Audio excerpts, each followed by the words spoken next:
ப்ரோட்டீன்னாலே நிறைய பேருக்கு சிக்கன் தான் ஞாபகம் வருது. ப்ரோட்டீனை இப்படியும் நேச்சுரலாக ஈஸியாக எடுத்துக்கலாம். வாங்க அது என்னன்னு பார்க்கலாம்.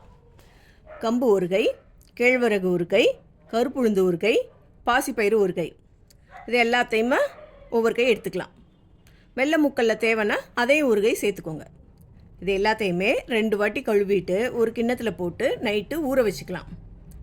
மறுநாள் காலையில் அந்த தண்ணியை வடிச்சிட்டு ஜல்லடையில் பரப்புனா மாதிரி போட்டு கீழே ஒரு பிளேட்டு, ரொம்ப ஃப்ளாட்டாக இல்லாமல் இந்த மாதிரி ஒரு பிளேட் வச்சுக்கலாம். கீழே முளை விடுறது தட்டாமல் இருக்கிறதுக்காக தான் இந்த பிளேட்டு. மேலே ஒரு துணி போட்டு மூடிடுங்க.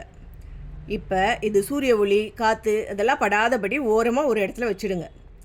இதை ஒரு நாள் அப்படியே வச்சுடுங்க. அடுத்த நாள் இதை எடுத்து பார்த்தோம்னா நல்லா முளை விட்டுருக்கும். எவ்வளோ அழகாக முளை விட்டுருக்கு பாருங்கள். இதை விட சிறந்த ப்ரோட்டீன் சத்து வேறு எதுலேயுமே கிடைக்காது. இது ரொம்ப செலவும் இல்லை, சமைக்கவும் தேவையில்லை, ஈஸியாக செஞ்சிடலாம். டெய்லி ஒரு கை எடுத்துக்கிட்டாலே போதும், ஃப்ரெஷ்ஷாக ப்ரோட்டீன் சத்து கிடைக்கும். இதை அப்படியே பச்சையாக சாப்பிட்லாம். நீங்களும் வீட்டில் ட்ரை பண்ணி பாருங்கள். தேங்க்யூ.